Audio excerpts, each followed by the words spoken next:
et la situation là, se corse, ne fait que se corser, et à l'heure actuelle, elle est en train de prendre une proportion encore plus grande à cause de ce qui se passe en Europe. Alors, en Europe, vous le savez, il y a un pays qui est malade, mais vraiment très malade, c'est la Grèce. Je vous ai dit tout à l'heure, 182% de son PIB, et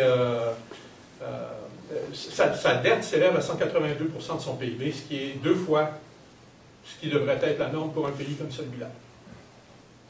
Alors, la Grèce a été obligée sous la pression des créanciers, qui veulent évidemment pas perdre d'argent, d'adopter des mesures draconiennes pour remettre ses finances en ordre. Mais il y a juste un problème. Dans un contexte économique comme celui qu'on traverse, ça veut dire qu'on étouffe toute possibilité de croissance et que donc la situation, au lieu de se résorber, même avec l'austérité, est en train de s'aggraver. Mais s'aggraver à un point où, à l'heure actuelle, là, il y a des émeutes dans les rues d'Athènes et de toutes les autres villes de Grèce. Alors, ça, on ne nous le dit pas. Ça, si vous regardez les journaux, là, on en parle très peu. Si vous regardez à la télévision, on en parle rarement. Parce qu'on ne veut surtout pas vous alarmer. Parce que pendant qu'on ne vous alarme pas, vous continuez à dépenser.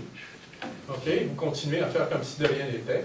Et puis, les gens qui ont à se protéger, les banques, les compagnies d'assurance, qui ont des engagements de crédit, eux, ils continuent à percevoir l'argent des primes, et puis ils continuent surtout à déplacer leur placement pour réduire leur vulnérabilité. De façon à ce que quelqu'un d'autre se retrouve à ramasser le petit paquet de merde, là, tout à l'heure, et puis que ça ne soit pas eux. C'est un petit peu l'histoire de la chaise musicale. Hein? Quand on joue, là, c'est à celui qui va trouver une chaise, et puis le pauvre gars qui n'en a plus à la fin, ben lui, il est fait. Ben, imaginez un immense jeu de chaise musicale avec vos dollars, votre épargne. C'est exactement ça qui est en train de se produire. Alors, la Grèce est dans cette situation-là, et évidemment, la Grèce fait partie de l'Europe et de l'euro. Mais l'euro, ce n'est pas le dollar. Parce qu'aux États-Unis, il y a un pays, tandis qu'en Europe, il y en a 27. Donc, qui font partie de l'Union européenne, dont 17 seulement font partie de la zone monétaire européenne. Ce qu'on appelle le European Monetary Union, et puis vous allez le voir souvent sous l'abréviation EMU pour l'anglais ou l'UME en français. OK? Alors, ces 17 pays-là sont liés par un pacte, mais qui ne va pas jusqu'à faire comme au Canada, là, prévoir un régime de péréquation, et puis tout ça. Et c'est un pacte pour la création d'une zone monétaire en Europe, mais pas pour partager les dettes. Et à l'heure actuelle, la pression est très forte sur l'Allemagne, qui est la plus riche, le pays le plus riche, pour l'amener à faire partager les dettes des pays les plus pauvres. Ben, vous comprendrez que les Allemands qui ont vécu la République de Weimar en 1933 et qui savent ce qui arrive quand il y a une banque qui fait faillite, à l'époque c'était une banque qui s'appelait le Kreditanstalt et qui avait fait faillite, la catastrophe a été instantanée. Et en l'espace de 6 ou 8 mois, ce que vous pouviez acheter avec quelques marques, une livre de beurre par exemple, ben, ça vous prenait une brouette de marque pour acheter la même livre de beurre. C'est ce qu'on appelle l'hyperinflation. Les Allemands, ils ont vécu ça, et ils ont conservé de cette époque-là un souvenir cuisant qui les amène à ne pas vouloir du tout envisager de se rendre responsables des dettes des leurs, parce qu'eux-mêmes, sur ce plan-là, sont assez disciplinés à cause de l'expérience qu'ils ont vécue, et on les comprend. Sauf que les États-Unis, qui, eux, à l'heure actuelle, ont un urgent besoin de liquidité, je vous ai dit, ils sont pauvres, là, OK? Ils cherchent à se financer, eux. Ils ont des obligations à émettre. Et puis, ils veulent pouvoir attirer de l'argent de l'extérieur, parce que chez eux, il y en a plus assez. OK? Okay? Sauf à faire marcher la planche à billets par l'entremise de la Fed. Et la Fed le fait, mais même là, ça ne suffit plus. Okay? Alors, la situation est à ce point dramatique que les intérêts financiers américains, qui se savent menacés, font tout à l'heure actuelle en leur pouvoir pour démolir la crédibilité de l'euro, de façon à ce que ce soit l'euro qui tombe en premier. De façon à ce que si l'euro tombe, les gens qui auront de l'argent disponible vont investir dans le dollar plutôt que dans l'euro. C'est pervers. Okay? Et c'est pas moi qui fais cette affirmation-là. Là. Vous avez la présidente du patronat français, comment qu'elle s'appelle comment elle s'appelle? Bon, en tout cas, c'est pas ah oui, elle s'appelle Parizeau, justement. Elle a fait une déclaration à la fin du mois d'août en disant, hey, évidemment, c'est pas un patron de banque française qui aurait été dire ça, là, mais il y a un président du conseil du patronat, c'est à ça que ça sert. C'est à faire les commissions que les autres ne veulent pas faire. Je le sais, je l'ai vécu. OK? De pouvoir dire ce que personne ne veut dire, n'ose dire, parce qu'ils ont tous trop d'intérêt pour le dire, et de dire que, hey, c'est les Américains qui sont en train de nous zigonner par en arrière. Alors, c'est ce qui est en train de se passer, et c'est la crise qu'on est en train de voir se développer sous nos yeux. Demain, en Allemagne, il doit y avoir une annonce de fait d'un régime qui, en principe, devrait recapitaliser les banques européennes, mais ça sera nettement en dessous du montant qui serait nécessaire pour le faire. On parle d'environ, pour le faire, de 4 000 milliards de dollars. Tout ce que les Européens sont prêts à mettre, c'est, ils avaient annoncé en juillet 440 millions. Sur les 440 millions, il y en a déjà 330 qui ont été utilisés. Il en reste 110. Et c'est les 110 millions, les Allemands, ils ne veulent pas aller plus loin. OK? Puis ils ne veulent pas qu'il y ait des émissions d'euro-obligations, parce qu'ils savent fort bien qu'en bout de ligne, si ça arrivait, ce serait eux qui seraient obligés de ramasser la facture. Ils ne veulent pas. Puis je les comprends. Et ils sont il y a d'autres pays qui sont dans une situation encore bien meilleure que celle de l'Allemagne. La Finlande, par exemple, a un taux d'endettement qui représente à peine 50% de son PIB. Vous comprenez que ces gens-là, ils se disent, hey, nous, on est vertueux, on a fait tout ce qu'il fallait, on gère bien nos finances. Et puis là, vous voulez nous refiler là, des factures à n'en plus finir, vous voulez même qu'on hypothèque l'avenir de nos enfants. Non, ça ne marche pas. Alors, on imagine tout le temps que c'est probablement la Grèce qui serait la première à sortir de l'euro. C'est même pas certain. Il se pourrait que ce soit la Finlande, il se pourrait même que ce soit l'Allemagne, il se pourrait que la zone euro soit divisée en deux, les pays riches, les pays pauvres. Bref, les scénarios, là, à l'heure actuelle, là, nous font tous évoluer dans un degré d'incertitude jamais connu de l'histoire du capitalisme. Ça fait 500 ans que ça dure. Jamais a-t-on connu une crise de cette ampleur-là. Il y a eu, évidemment, en 1930, la crise de 1929. Ma mère, qui a 89 ans, puis qui est une retraitée de l'enseignement, qui est toujours très active, m'en parle. Puis elle me dit, dans la crise, elle parle de ci, de ça. Puis de ce temps-ci, autrefois, je haussais les épaules, parce que je trouvais que, bon. Mais là, de ce temps-ci, c'est moi qui lui pose des questions pour dire qu'est-ce qui se passait, puis comment ça se passait. OK? Et je suis obligé de rendre compte qu'on est en train de vivre des choses dramatiques et qui vont être encore de plus en plus dramatiques au fil que les mois vont s'écouler.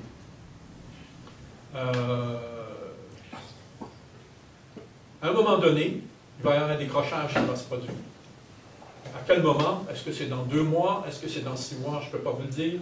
Mais toujours est-il que, à cause de l'accumulation, de l'endettement et de l'incapacité de voir d'où pourrait venir la solution, parce que dans cette matière-là, il n'y a pas grand miracle. Tout ce qu'on sait, c'est qu'on va peut-être réussir à reporter la catastrophe d'1 mois, de 2 mois, de 3 mois, de 6 mois, peut-être même d'1 an.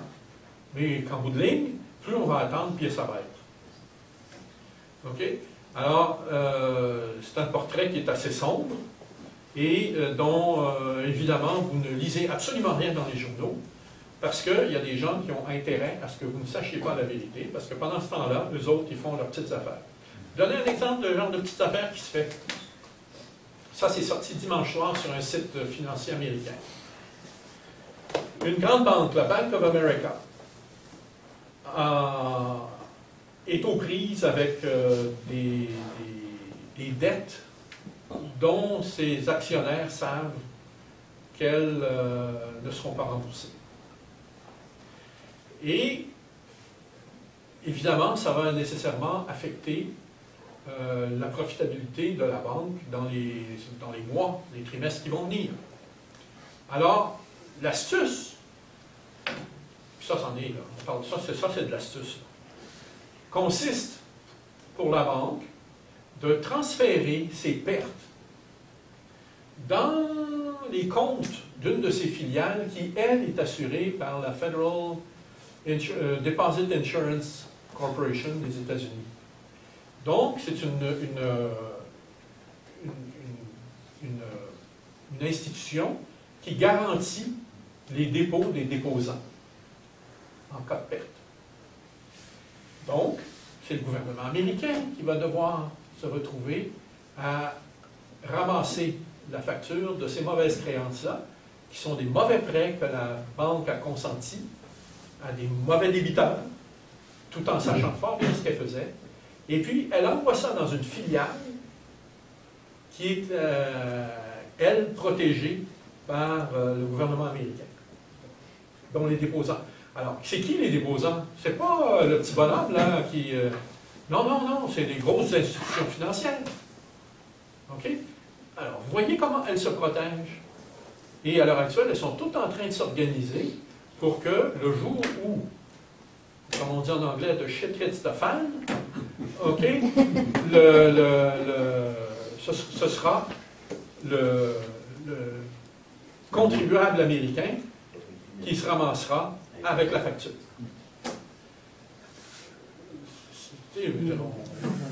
Sur le plan moral, là, je vous laisse tirer vos propres conclusions.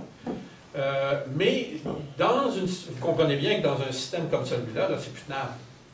Hein? C'est vraiment plus tenable. Et quand on parlait tout à l'heure de pourquoi j'étais devenu à gauche, non, je ne suis pas devenu à gauche. Je suis devenu scandalisé par les abus d'un système. Et puis de toute façon, le concept de gauche et de droite n'a plus de sens, parce que le marxisme n'existe plus, et puis que le capitalisme s'en va là-bas. OK? Alors, il va arriver quoi? Il va arriver quoi? Dire à dire. À l'heure actuelle, il y a des spécialistes là, qui s'interrogent sur ces questions-là depuis des années. Il y en a un professeur de l'université Yale qui s'appelle Emmanuel Wallerstein, qui est un historien, qui est un économiste également, et qui est dans les historiens, s'il y a des historiens parmi vous, il appartient à l'école de Fernand Braudel. Donc, des gens qui ont le sens du temps long, par opposition aux historiens qui se spécialisent plutôt sur la chronique que sur l'histoire. OK? Et lui a prévu déjà depuis 5 ans ce qui est en train de se produire, et il a annoncé, ni plus ni moins, que la chute, la mort du capitalisme. Encore une fois, je prends la peine de vous le dire, là, ce gars-là, ce n'est pas un farfelu du Parti communiste Katanguay, là. Hein? C'est un universitaire réputé aux États-Unis, à l'université de Yale. C'est pas de la piquette, là. OK? Alors, ce monsieur-là dit, c'est la mort du capitalisme. Et puis on lui demande, oui, mais ça va être remplacé par quoi, le capitalisme? Il dit, je ne sais pas. Il dit, ça peut prendre jusqu'à 50 ans avant qu'on le sache. Ouf. Alors, on va vivre dans beaucoup d'incertitudes. Vous vous souviendrez là, que du temps du référendum de 1995, quand j'étais ministre, mon Dieu, qu'on nous faisait peur avec l'incertitude. Hein? Ah, ça avait donc été épouvantable, il va y avoir de l'incertitude. Ben, donc, l'incertitude, là, est toujours membre de la Fédération canadienne.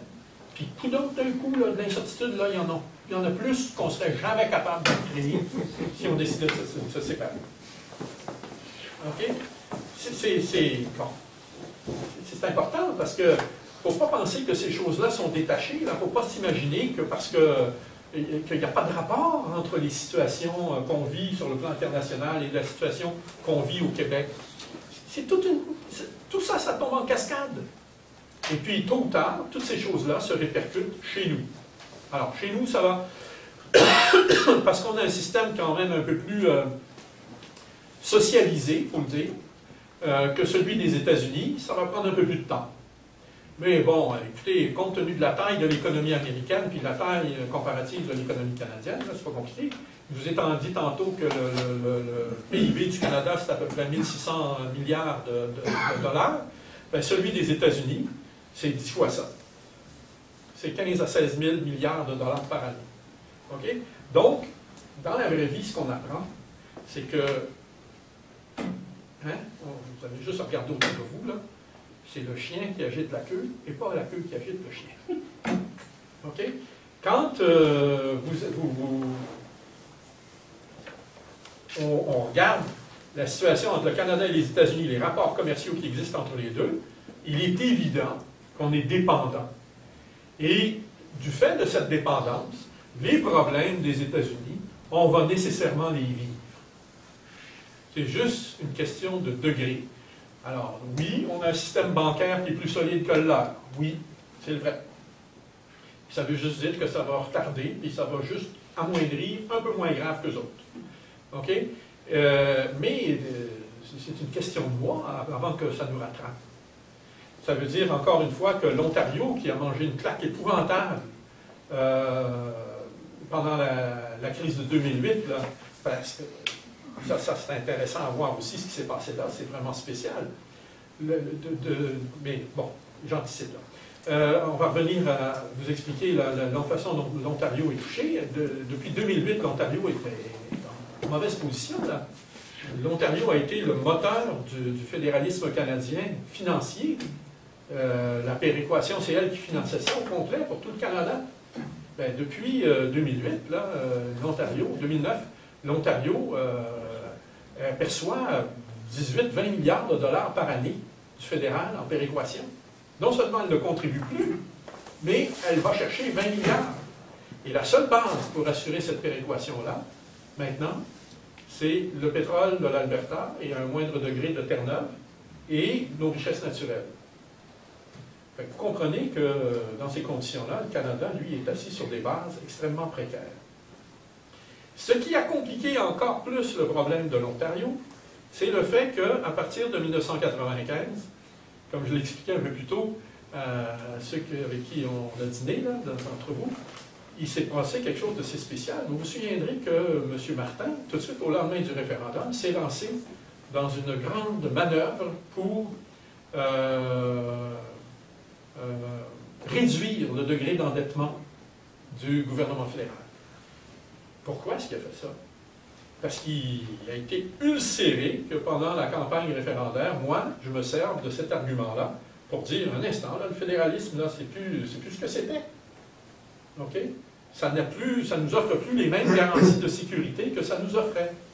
Et donc, à partir du moment où c'est plus le cas, il faut regarder l'ensemble de notre situation et se demander s'il n'y a pas des moyens de faire autrement, puis de faire plus à notre façon à nous. OK? Vous comprenez que ça n'a pas fait leur affaire, ça. Alors, il a décidé, lui, qu'il allait redresser la situation financière du Canada, puis il est allé, pas avec le dos de la cuillère. À partir de 1995, entre autres, les transferts sociaux aux provinces ont été très amputés. Et alors que, jusque-là, le gouvernement fédéral, si ma mémoire est fidèle, assumait quelque part comme 30 ou 40% des programmes à frais partagés, qui avaient été mis sur pied en 1970 là, par Pearson, puis ensuite Trudeau. Là. Ces programmes à frais partagés avaient été adoptés au début des années 70, et c'était en vertu de ceux-là qu'ils nous avaient convaincus qu'il fallait investir dans la santé, dans l'éducation, etc., etc. Alors, tant que c'était à frais partagés, ça avait du bon sens. Mais à partir des années 80, quand le gouvernement fédéral a commencé à s'endetter, ça a commencé à diminuer. Et puis, à partir de 95, là, ça n'est plus, c'est tombé à 25%. Alors, la raison pour laquelle le gouvernement du Québec s'est retrouvé, comme d'ailleurs les gouvernements des autres provinces, parce qu'il ne faut pas penser qu'ils nous ont pointé du doigt, là, mais ils ont dit, non, on n'est plus capable de supporter ça. Les provinces, elles, ont les moyens, vous avez la marge d'imposition, imposez vos citoyens. Et effectivement, ça a eu des conséquences assez dramatiques parce qu'il y a tout de même une limite à la capacité de taxer, au-delà duquel on tombe dans les rendements décroissants. Autrement dit, plus vous augmentez le taux d'imposition, plus le rendement de la taxe se met à baisser. Alors, l'amélioration de la situation financière du gouvernement fédéral qui en est résultée s'est traduite par une augmentation du dollar canadien. Alors, si vous vous souviendrez, excusez-moi, en 1995, le dollar canadien, après le référendum, là, il se transigeait à quelque chose comme 62 ou 63 cents en dollars américains. Ceux d'entre vous qui ont de la mémoire se souviendront que 1980, au moment du référendum de 1980, Jean Chrétien se moquait de ce que serait un dollar québécois. Il parlait de la pièce à l'évêque. Puis il disait, ça ne vaudra plus que 68 cents. Ben, figurez-vous que la pièce à 4 chrétiens est tombée à 62 cents, à 63 cents. Évidemment, ça, il s'en est pas vanté. Mais c'est consigné dans l'histoire, là. OK? Alors, on a donc eu cette situation-là. Donc, le dollar canadien s'est mis à remonter. Mais le dollar canadien qui remontait, ça dérangeait quelqu'un. Qui donc? Non, les manufacturiers exportateurs, dont la majorité se trouvait où? En Ontario. Et donc, quand en 2008, la crise est survenue, non seulement a-t-on subi de plein fouet l'effet de la crise de 2008, mais l'Ontario, les manufacturiers exportateurs, qui travaillaient surtout dans le cadre du pacte de l'industrie automobile, donc essentiellement à 80% pour l'industrie automobile, ben, ils ont mangé la claque. Et c'est ça qui explique que l'Ontario se soit retrouvé dans une situation aussi mauvaise. Alors, évidemment, il y a eu des pans entiers de l'industrie qui ont été décimés. Et quand on parle de décimer, là, je veux dire, ça ne revient plus, ça. Une fois que c'est parti, ça ne revient plus. Alors, ce qui reste, ils ont réussi à le renflouer, mais le problème, c'est que ça va recommencer là, dans quelques mois. Et l'Ontario va encore se retrouver à manger une grosse claque. Ça va créer des sérieux problèmes, parce que déjà, on sait que leur péréquation, c'est pas compliqué, ils sont 12 ou 13 millions, les Ontariens. Nous, on est 8 millions. OK? Alors, à un moment donné, là, ils vont puiser dans la poche fédérale. Et puis, le problème, c'est qu'à un moment donné, il n'y aura plus. Il n'y aura plus. OK? Alors, on va tous se retrouver à devoir faire exactement ce à quoi l'Europe est confrontée aujourd'hui, c'est-à-dire non plus partager la richesse, mais partager la misère. Et croyez-moi, c'est beaucoup plus facile de partager la richesse que de partager la misère. Parce que quand vient le temps de partager la misère, tout le monde se dit, un instant, oh, j'en veux pas. Et puis, je veux juste payer pour mes affaires à moi. Je ne veux pas payer pour les affaires des autres. OK?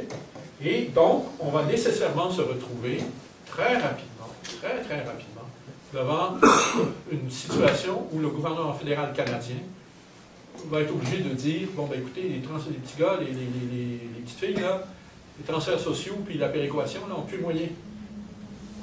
Et là, la question va se poser, à quoi ça sert, le gouvernement canadien? Fait que, vous voyez où on s'en va, c'est ça. Alors, mais revenons maintenant à la situation en Europe, là. Quand je vous dis que la crise, là, quand je vous disais tout à l'heure, la crise, là, il ne faut pas penser que c'est à l'étranger, ça vient nous hanter chez nous.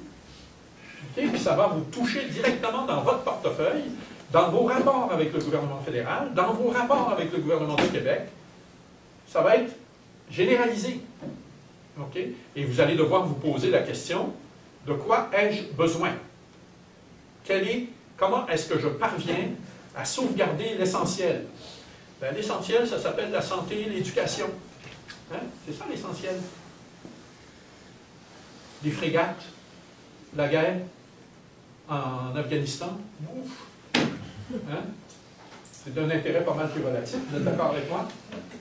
OK?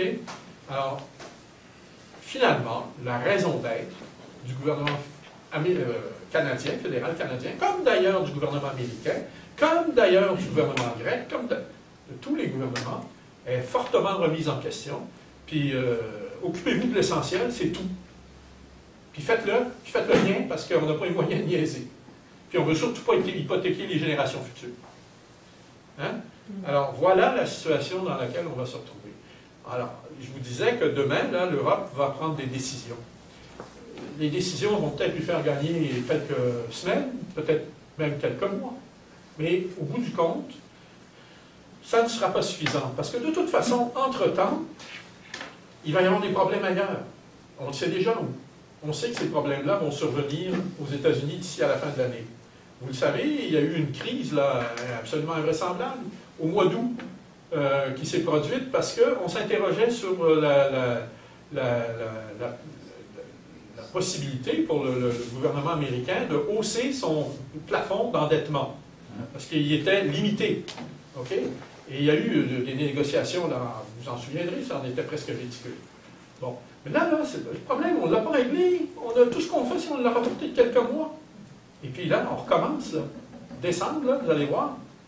Et là, la situation est encore bien pire qu'elle ne l'était au mois d'août ou de septembre.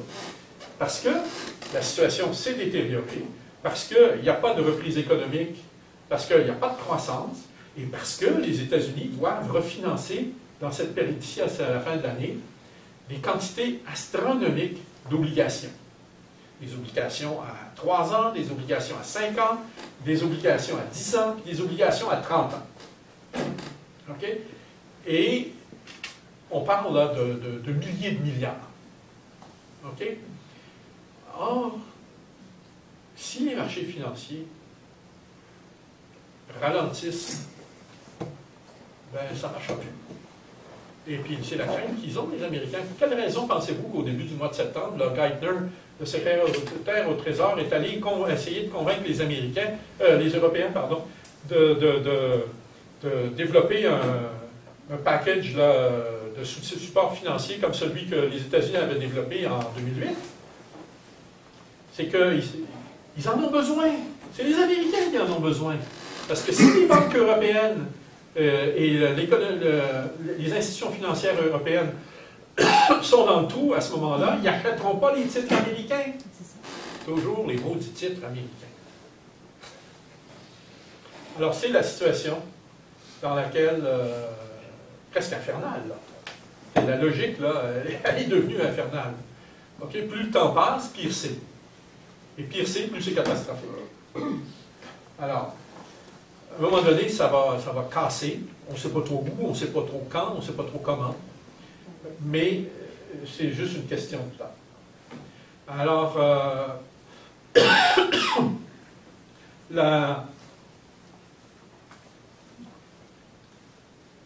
la situation va, ici, on va le voir. Là. Puis déjà, il y a quelques semaines, moi j'étais stupéfait.